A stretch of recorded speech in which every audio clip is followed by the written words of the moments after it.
reason is very self-explanatory. There's no water in this space. Now, typically in a fortification, you may know that there is some water in between the exterior fort and then the original fort. Sorry, folks, I'm going to ask this to even squeeze in a little bit more. But the reason we don't have any water in this space is because limestone does not do very well with the winter and water. So the limestone actually will absorb all the water, it will retain it, and then it will crack and freeze over the winter season, which means a lot of repairs will have to be done. So instead, we have a different line of defense called the reverse firing chambers. Now in the corner on the west and east side on the north wall, I will be taking you into the west-north corner later. You will see that inside there are small chambers which will fire carronade shots. Now carronades are very small cannons. They shoot canister shots, which is a very large tin filled with very small cannonballs. Picture a bunch of golf balls stuffed into a canister. That is what the carronades would shoot. Those cannonballs would then ricochet against the walls of the conscript. They would then explode and then pierce through any of the soldiers standing in this space here. As we jokingly say, any of the soldiers standing here would be turned into Swiss cheese soldiers. Now just on this other side here, we have rifle loopholes. Now rifle loopholes are a very small window which the infantrymen can stand on the other side and poke the end of their rifle through, and they can fire at any incoming enemies in this space as well. Now this small circle here that some folks are sitting on was the old well that was the center of the parade square back in the original Fort Henry in 1812. So this Fort Henry that you see here is the second Fort Henry. The first Fort Henry was built slightly after the War of 1812. However, the fortification here, we wanted to protect against the Americans in case there was another attack, and the Americans actually did try to attack us again in the Upper Canada Rebellion in 1838, but there has never been formally an attack on Fort Henry, so it is good that the fort is still intact for you folks to see today. Now before we cross the bridge, we have something called an equipoise bridge. Now, contrary to a drawbridge, which actually comes up to cover the entranceway, the equipoise bridge actually comes down. So this makes it more complicated for the soldiers trying to cross. So instead of using gravity to your advantage, taking a hook and simply pulling the bridge down, you would actually have to get underneath the bridge and lift up the bridge as your infantrymen cross to the other side.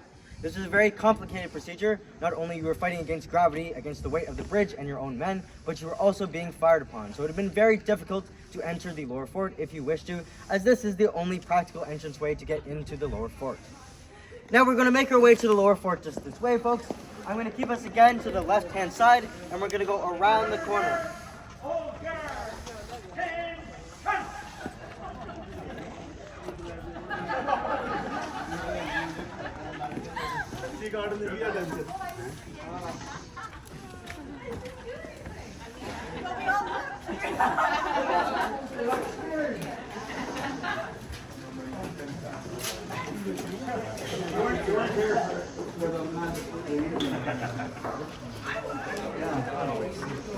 Sorry folks, I'm just going to squeeze in through here. Dry them out. And we're there for what seemed like an hour. Alright folks, so just around this corner here,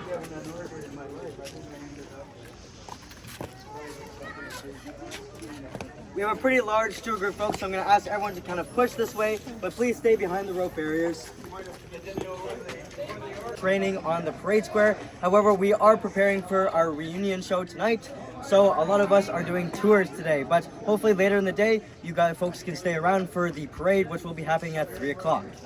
Now here, just to my right or your left, is the regimental plaque.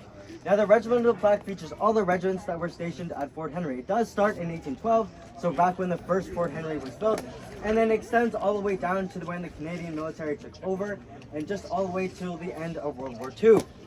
Now just to my other side here, we have the plaque to commemorate the internment of the Ukrainian Canadians that were here during World War I.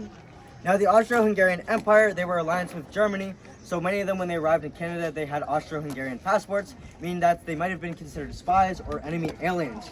So Fort Henry was actually a small internment camp between 1914 to 1920, and prisoners would come here for a very short period of time. It was not a very large space, so this is more of a transfer camp than a permanent camp, and then they'd be transferred to other labor camps elsewhere. So if you're interested in the internment exhibits a little bit more, we have a couple more museum exhibits on the east wall, just on the other side here, if you're interested after the tour is finished. Now making your way to the next station, folks, we're going to make our way to the garrison cells, which is just around the corner. If you can try to stay in the shade, that would be most beneficiary as well.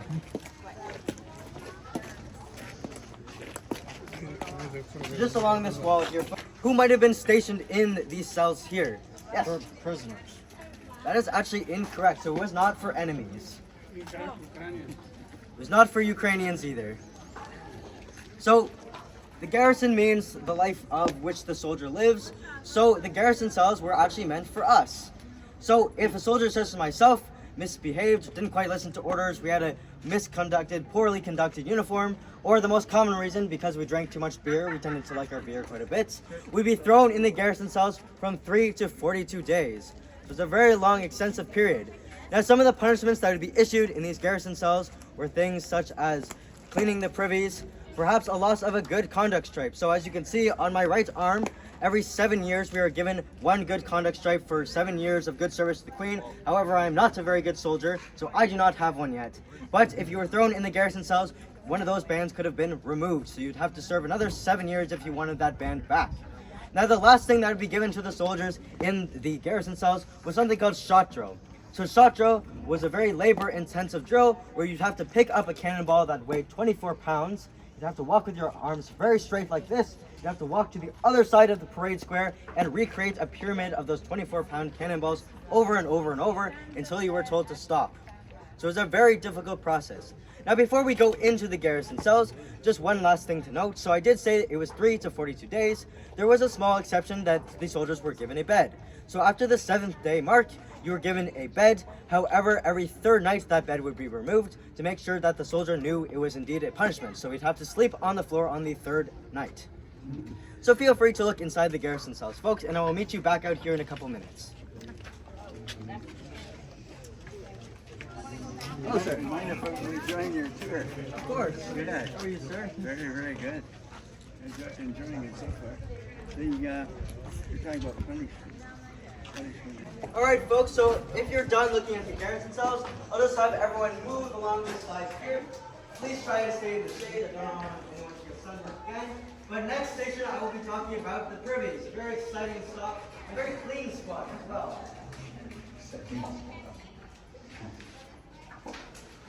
So these next 2 chambers that we're about to visit, these next exhibits, are the privies. So the men's privies for the soldiers are just right here. As you can take a quick peek inside, you are not able to sit down. Now the reason for that, it was done on purpose because we did not want the soldiers lounging around and having a break in the privies. You'd have to be very quick inside, and then you'd be right back on the parade square a couple minutes later. And obviously it was designed in such that the room did not smell very good. So it was a nice open trench, so all the waste would just be wafting around through the air. So it was a very pleasant time. Now, right next door are the women's privies and children as well. So the women had a slight bit more luxury. They were allowed to sit down, and there were some traps to cover up the stench. However, it's still not very practical compared to modern day privies. Now, how do we get rid of the waste since it simply just sits in the bottom of the trench? Well, we have something called the chase system, which is essentially on the ramparts. There are small divots which will collect water and snow over the season. Back in the day, there was a small pipeline drilled through the bricks here and would exit through the gargoyles here.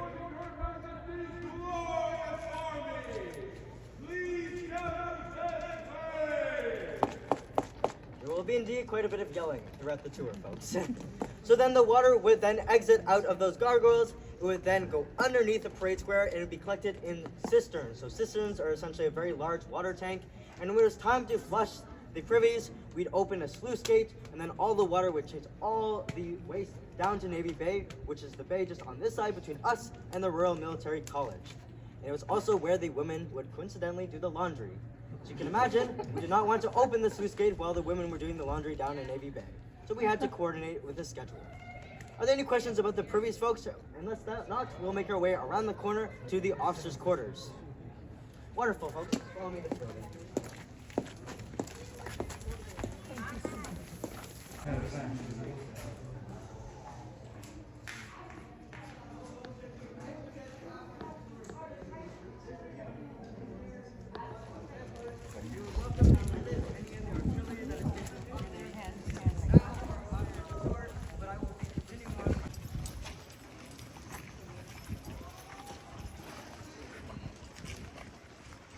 You notice that in this corner here, we have something called the officers' parade. Now, the officers' parade were for very high class and very high ranking men. So that was the decision between an officer and a soldier. So the soldiers, they would train here for a very, very long time, and eventually they'd be able to advance in the ranks. However, officers were a little bit different. They had quite a bit of money behind themselves, so they had lots of pocket money, so they had to pay for their ranks. But they had a lot of money to do so, and in return, they were given a lot more privacy and an entire room to sleep entirely by themselves, especially with a very high rank such as that. So the officers' parades are unfortunately closed at the moment, but essentially it is just one stall. The officers did not have to share with any of the soldiers unless they gave permission to perhaps the sergeant major, who is the highest ranking soldier, to use the privies along with them. But they had quite a bit more privacy. It was in this very small demi-bastion here, which is also known as the corner, away from the parade square, so that the other soldiers could not see them going to the washrooms. They had quite a bit more privacy. Now, before we go into the officers' quarters, just a few safety messages for everyone. So it is quite a bit dark inside, so do be careful of your eyes as we go through the museum rooms. The door frames are also quite low. That corridor that we're about to go through did not exist in 1867. So in order to protect the casemate system, which is the roofing system, we had to make those doors quite a bit lower. So do be mindful of your head as we go through. And we encourage everyone to take as many photos as possible, but please be mindful and turn off your flash because we do not want to damage any of the artifacts from 1867. Alright, so just follow me this way then, folks.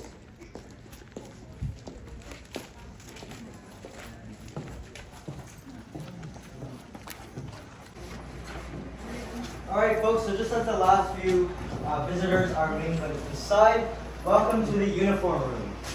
So can anyone maybe take a guess of what uniform I'm wearing? We have two very specific subunits. We have the artillery, which is right next door on this glass here. But what uniform am I wearing? Number 1 red Milton. Not quite the answer I was looking for, but still correct, yes.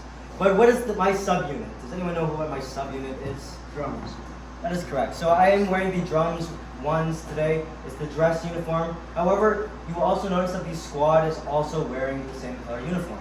So the red uniform was issued out to the drum corps, and the infantry, we wear this nice bright red uniform here. It was actually not to disguise the blood or hide the blood because the British military never bleeds. It was because Her Majesty did not want to spend a lot of money on the uniform, and red was the cheapest dye to fabricate. It is also the color of the Queen, along with this dark midnight blue color that we have here. So the artillery did have a reason for it having a darker uniform. So we use a lot of gunpowder and oil when we were manning the guns. So we do want a darker uniform to hide all those stains. Back in the year of 1867, the women doing the laundry did not want to have to spend an absurd amount of time scrubbing the uniforms to get all the stains out. So this uniform kind of helped conceal all those stains a little bit better. Now, all the uniforms that you see in here, they do belong to an officer. So all the sewing and all the extra details on the side make it quite a bit fancier. You'll notice that I don't have any of the gold embroidery like the officers do. However, I am still wearing my very fancy ceremonial uniform. As today is a special day, it is the reunion show that is happening today. So I believe this is the 85th reunion year, so 85th year that the Fort Henry Guard has existed. So all the former Guard will be coming back tonight to see us perform. So something that I mentioned outside was something called the purchase system. Does anyone remember what was the big difference between the soldiers and the officers? I mentioned it very, very briefly. Money. Yes, indeed, it was money. So soldiers were quite poor. They had to train here for a very long time before they could advance in the ranks. The officers, however, they had something called the purchase system, which kind of ruled in their favor. So even if you weren't very smart, you were just simply allowed to have very deep pockets, show your money, and say, "Excuse me, sir, I would like to have the position of the ensign, perhaps." And then he would say, "Very well, you may have the position of the ensign, that would be 450 pounds. So then you would pay for your rank, and then if you wanted to advance to the next rank, which would be the lieutenant, you would have to sell your previous rank and then buy the next one. So that was how the purchase system worked, and it essentially discouraged any of the poorer soldiers from becoming high-ranking officials. And that rule was abolished in 1891 by the Her Majesty the Queen, so now we do not have to pay for our ranks anymore. Are there any questions about this room here before we make our way to the ensign's quarters?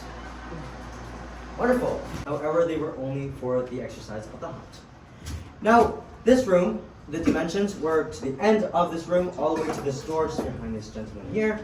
So this wall in this corridor would not have existed, so it would have been quite a bit bigger. However, it was the normal size, the exact same size as a soldier's barracks.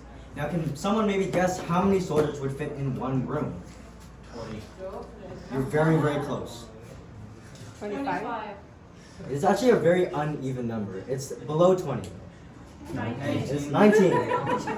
So it was 19 men per room, and it was this room exact same size as this. However, as an officer, you had the advantage of sleeping entirely, there's a room entirely by yourself, you got a lot of privacy. However, you can imagine 19 men per room in the room this size would have been very cramped. So the officers had quite a few advantages. So now, ascending the ranks, folks, the next room that we will visit is the lieutenant's and captain's room. So follow me just right this way. How do you fit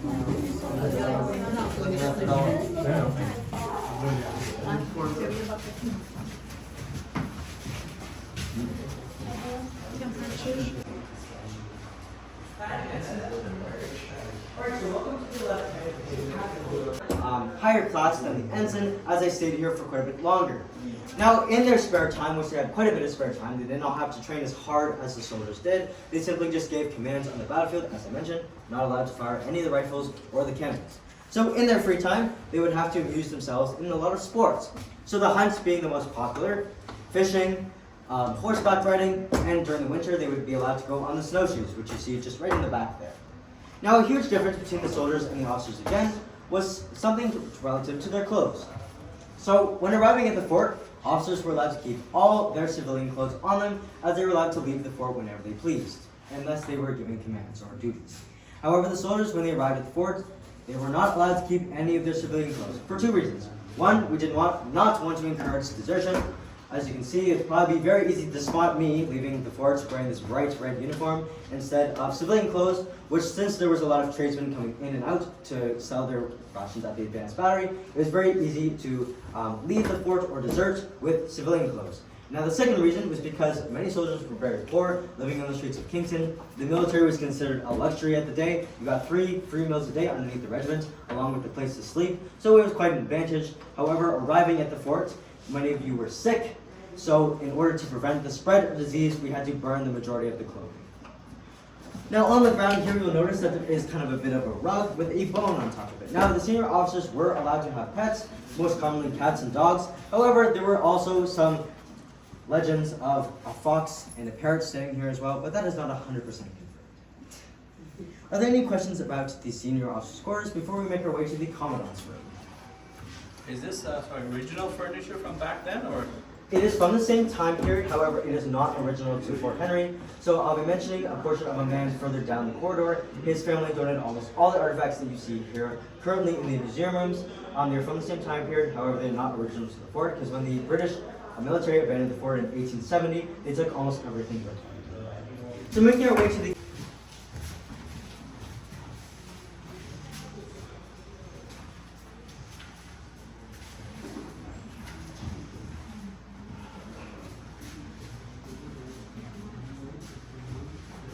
So the commandant was the highest ranking official, typically given to the position the lieutenant colonel and colonel were two of the highest officers in the British line of command, but they would not be given the opportunity to run for this. Their rank was too above that position, so usually they'd be stationed in a higher government position in the day and then be with his family at night. So normally he would be just stationed at this desk, reading papers and orders from the government.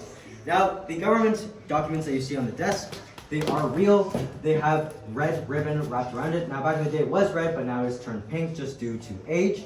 But those were all very secret, so none of the other officers or soldiers were allowed to read it. And then after he was done with them during the day, he would have to put them safely locked away in this safe here. Now, the safe is a very odd shape, you'll notice. So these back in the day were more known to leave the safe bring the safe with them as they left the premises instead of spending a very long time opening the door. So we wanted to make the safe as heavy as possible, so all the semicircles that you see on the side are for extra weight. Now, the officer's pay and the soldier's pay does not stay in here. It would stay in the room called the vault room in the advanced battery. So this was only for the belongings of the commandant and those secret documents. Now, you may wonder why there are wheels on the bottom of it now. That is only for the convenience of the quartermaster who has to clean the artifacts. We do not want it scraping against the floor as we are trying to dust. Now, moving on to the next room, folks, is the anteroom. It is where the officers would come to socialize with one another.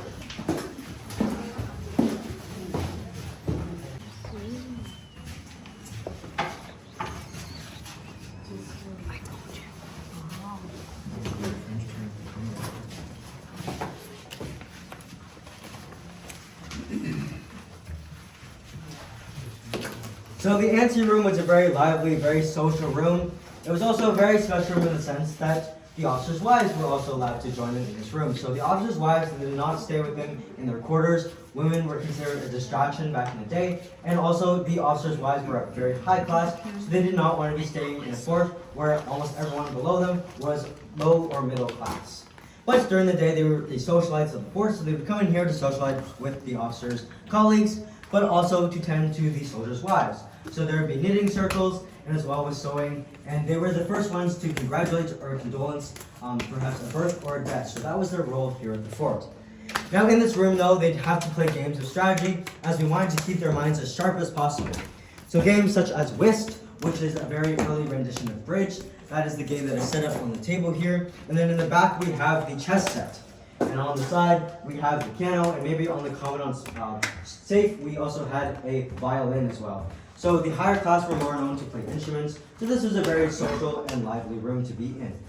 Now some of the portraits to point out in this room are Her Majesty Queen Victoria. She was the ruling monarchy in 1867, and then her husband Prince Albert to the right.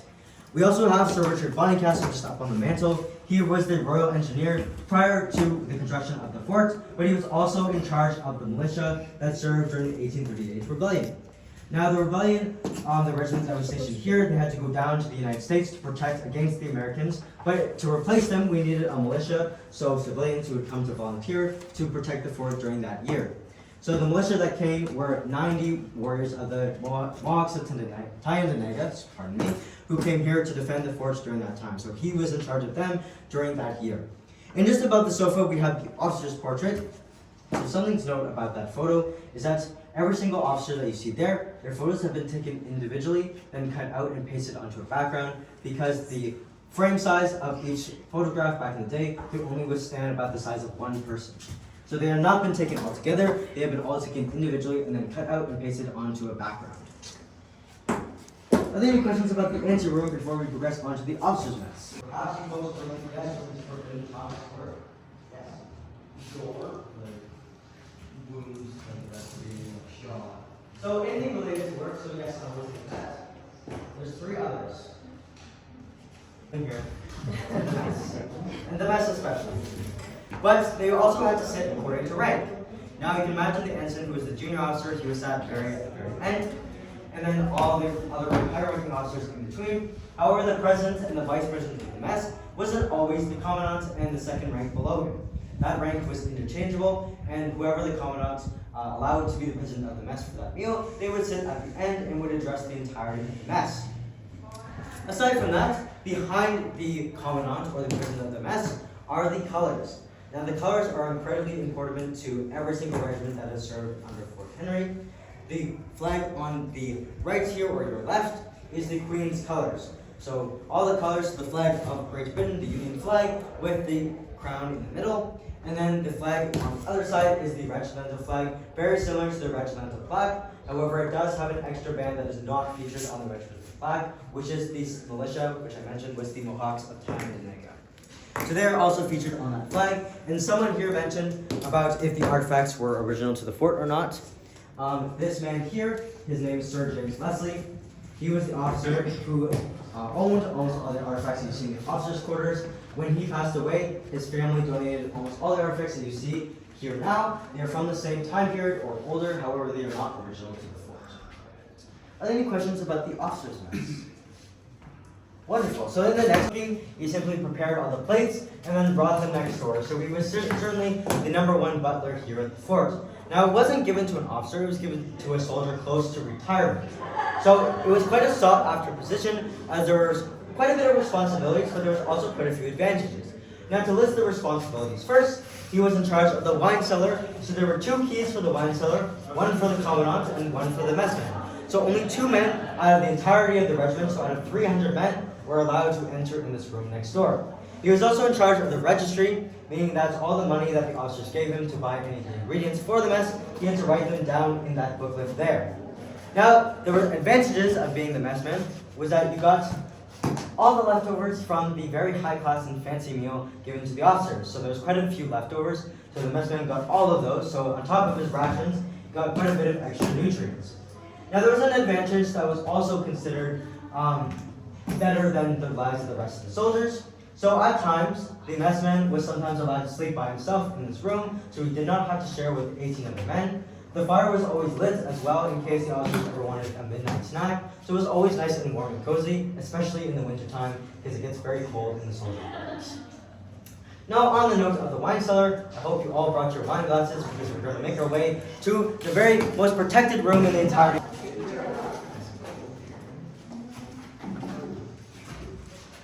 It's almost air conditioning. All the red wine that was imported from Europe was stored for the officers. It was the drink of choice. We also have some beer barrels in here as well. Perhaps you recognize the companies, pardon me, Molson's Canadian, from Montreal back in the day. Now, the pint of beer was given to the soldiers back in the day. However, the beer was not stored in here. It was not as important as the wine, so it was stored in the advanced battery, and we did also not want soldiers coming in here to try and get extra rations for the day. Now, the large barrels here are for the wine, the smaller barrels are for the beer, but what makes this room so special is something called the casemate system. So the casemate system runs through every single room in the entirety of the fort. It protects against carronades and mortars, which can fire on top and then land on top of the roof and fall to the bottom. However, the casemate system prevents this, as it is 8 layers of brick followed by 2 levels of flagstone, some gravel and some asphalt, and some more limestone. And there's 2 levels of this in this room because it is in the corner. So essentially, if a carronade or mortar were fired from top, it would absorb the shock through the roof and essentially be a self-fixing roof. It would not damage any of the wine here. This room is the exact same as the gunpowder room as well, so you can see where the priorities of the British military lied, as it was the wine and the ammunition over the lives of the soldiers.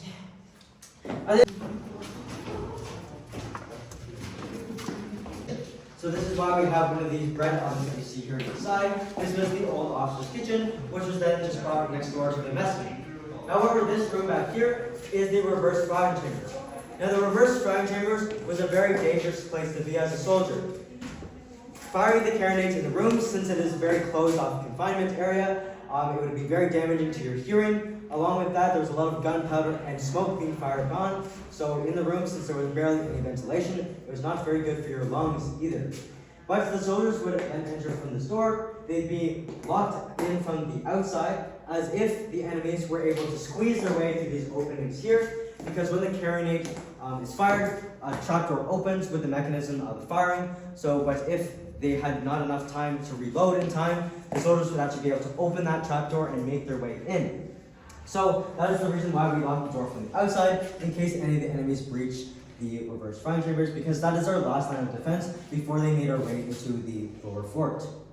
Now, before I let you go down, either after the tour or now, but I will be continuing my way through this corridor here, just a few safety measures again. So it is quite dark, along with the officers' quarters, very similar. The corridor leading down is very low to the ground, even lower than the door frames in the previous corridor, so do be mindful of your head. Also, it sits right underneath the dry ditch, so when it rains, all the water kind of trickles to the bottom. So it is quite a bit slippery as well, so do be mindful of that.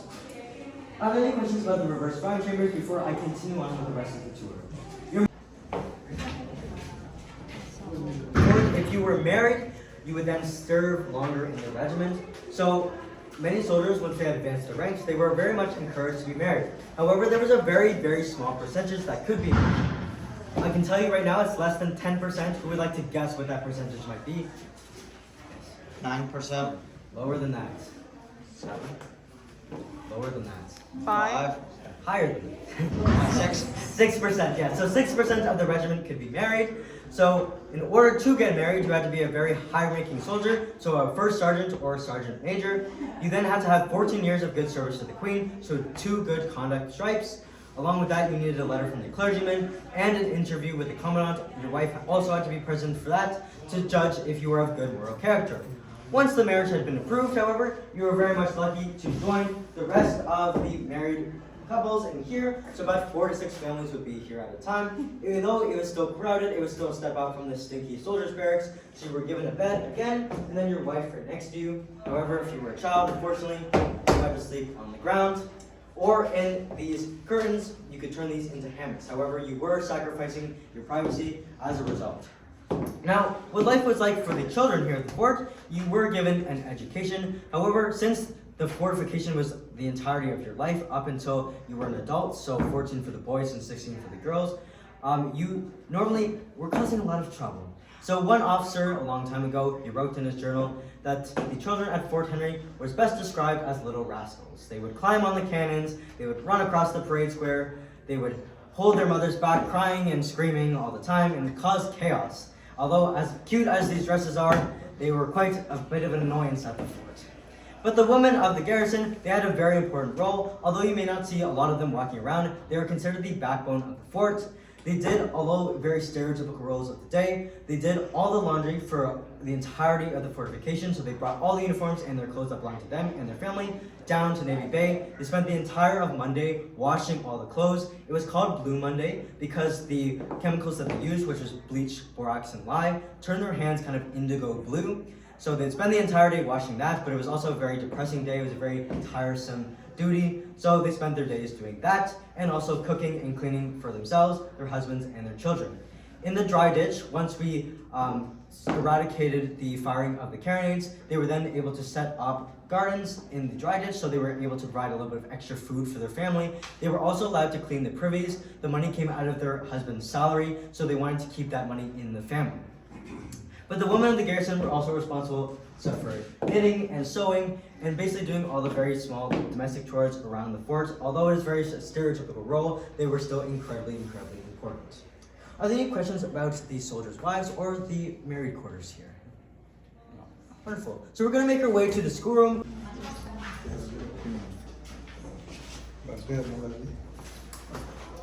So this is the schoolroom, folks. So the children from ages 4 to 10, boys and girls alike, would come to this room right next door. So the school mistress, she was a very stern lady, so if you were late, you had no excuse because you simply slept right next door.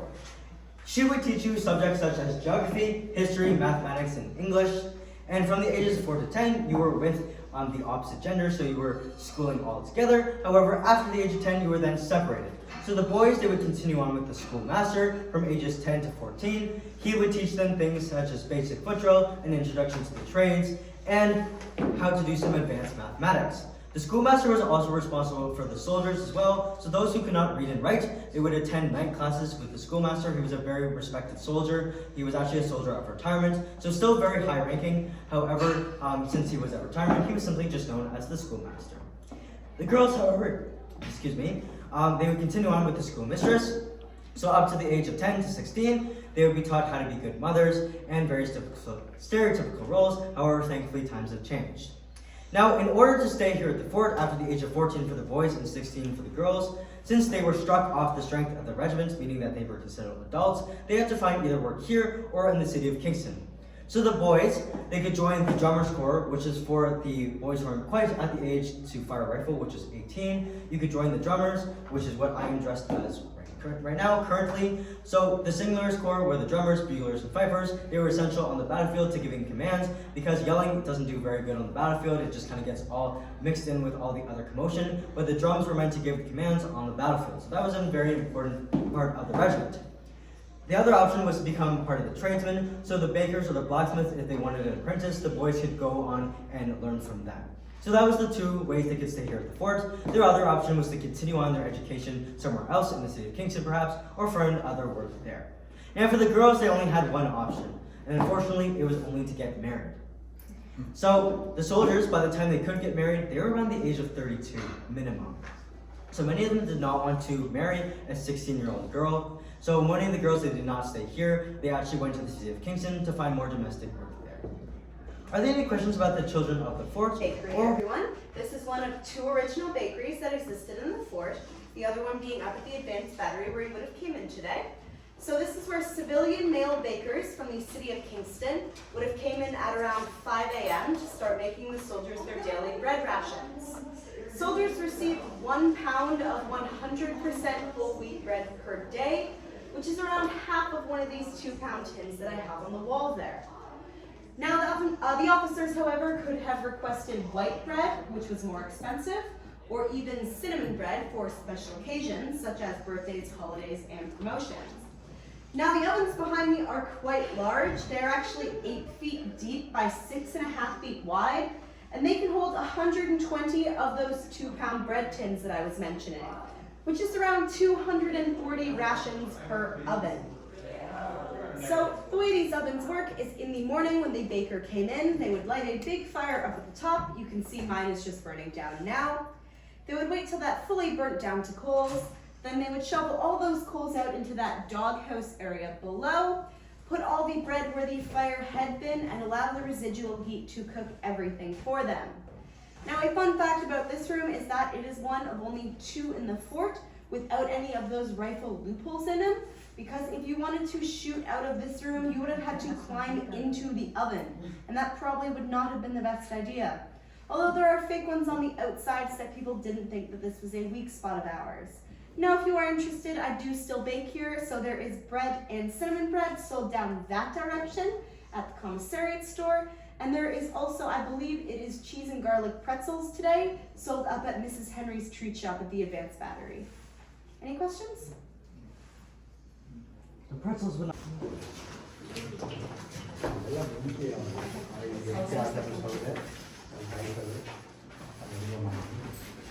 So welcome to the soldiers' cookhouse. So soldiers were given rations throughout the day, 3 meals a day. Those rations included 1 pound of bread, so that was about half of one of those bread tins that you saw in there. Along with that is 1 pound of potatoes and 3/4 pounds of a piece of meat. That also included all the fat, gristle, and bones. So essentially we're getting entirely 3/4 pounds of meat, which was unfortunate, but that's just how things work. Now the rations were then collected. They were then put in these cauldrons here. They were then boiled down to a stew. And then the soldiers would have to line up in order of rank. So the sergeant major being first, all the way down to the privates, such as myself. So unfortunately, I had to eat last. And then we would take all our rations up to the 2nd level balcony where our barracks were. Are there any questions about the soldiers' cookouts?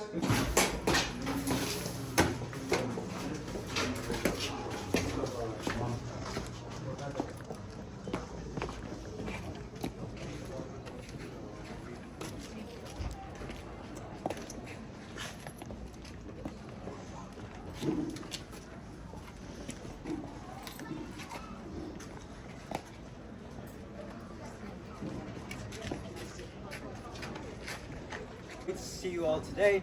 Now, to finish up the tour again, just to repeat what I said at the beginning, Fort Henry was built in 1832 to 1837 to defend the terminus of the Rideau Canal, along with the Kingston Naval Dockyards. Once it was completed, it was the largest fortification west of the Citadel in Quebec City, and also the most costly. It was also a very key site in a network of fortifications to defend Kingston and its waterways. Those waterways being Lake Ontario to the south, the Rideau Canal to the west, and the St. Lawrence River to the east. Now, other programming that will be happening today is just for housekeeping notes. Our washrooms and commissariat stores are just right here along the north wall. We also have our 2nd level balcony museums along with the internment exhibits on the east wall. Feel free to go back to the reverse frying chambers. That is a very cool piece of history. And if you wait around long enough, all the way till 3 o'clock, there will be a parade happening on the square today. Are there any other questions for me, folks, before I let you go? What was the theory behind the building of the canal? 'Cause I think it goes all the way to Ottawa, right? It's all the way to Ottawa, correct?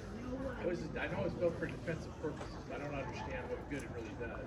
It was to bring trade to the capital. Okay, 'cause I read where it was done as a defense mechanism against the Americans. It was also meant as a defense mechanism to bring troops efficiently down the canal if necessary. Alright, folks, any other questions before? Did not move them very far after they abandoned the fort, so I do not know actually how they got out there in the first place. Very good question, though. May have lifted them up with a pulley or something. Or figure something else. Very large private workforce. Yeah. Yes, indeed.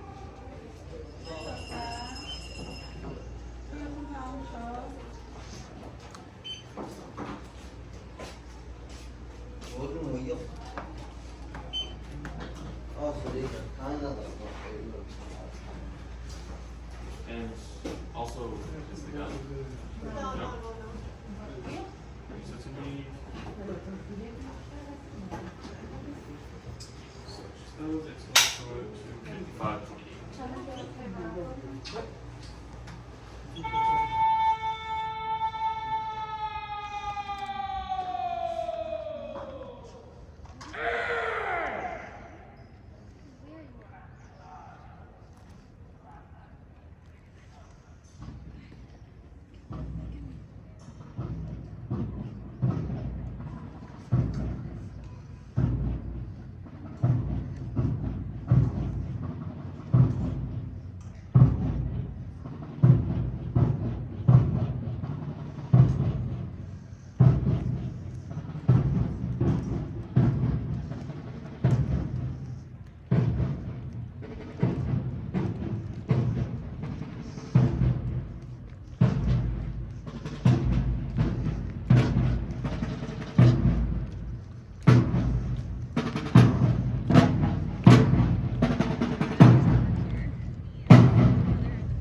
Guard!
Shoulder!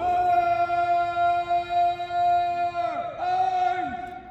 Please stand, if able, for the march on of the colors.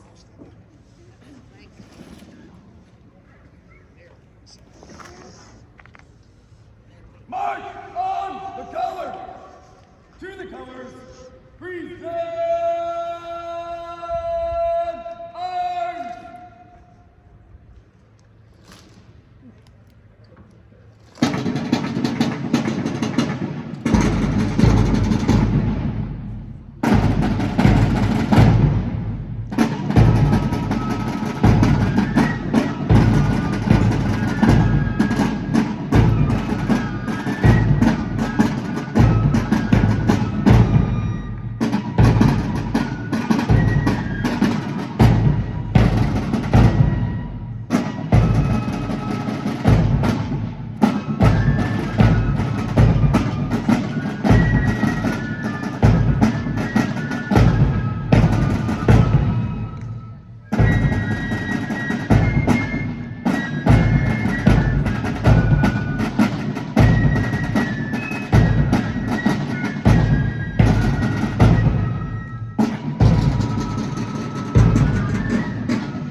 Fort Henry Guard regimental salute.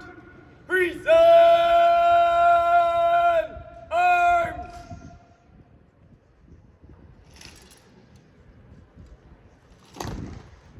Fort Henry owes a debt of gratitude for the support and presence of the Fort Henry Guard Club of Canada alumni who have traveled from across Canada and around the world to come home for the Fort Henry's 85th reunion. The Fort Henry Guard Club of Canada was formed in 1988 to bring together the members of the club to promote and support the Fort Henry Guard. Tonight, former members of the Fort Henry Guard will parade in a march past. Honored guests, please join us in thanking the Fort Henry Guard Club of Canada for their hard work in making Canada's history come alive.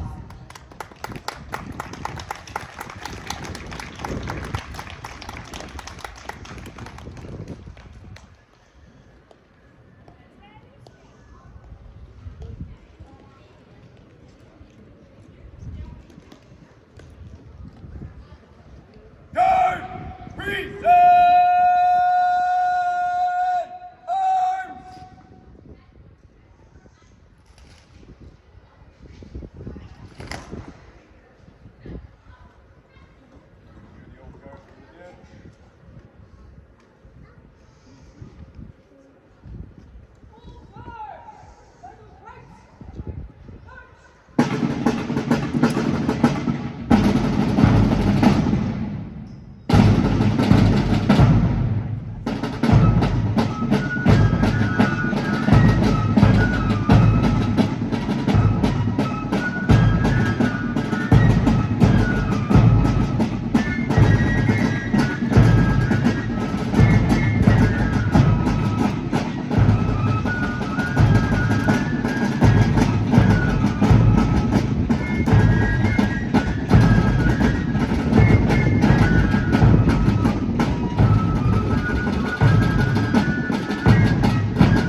right wheel!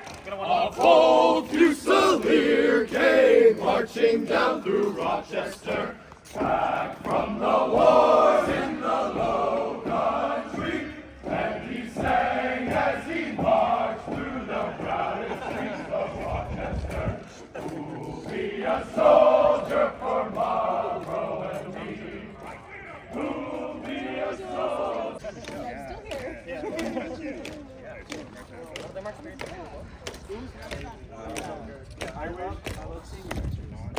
Yeah, no, it's great. I'm also living vicariously now through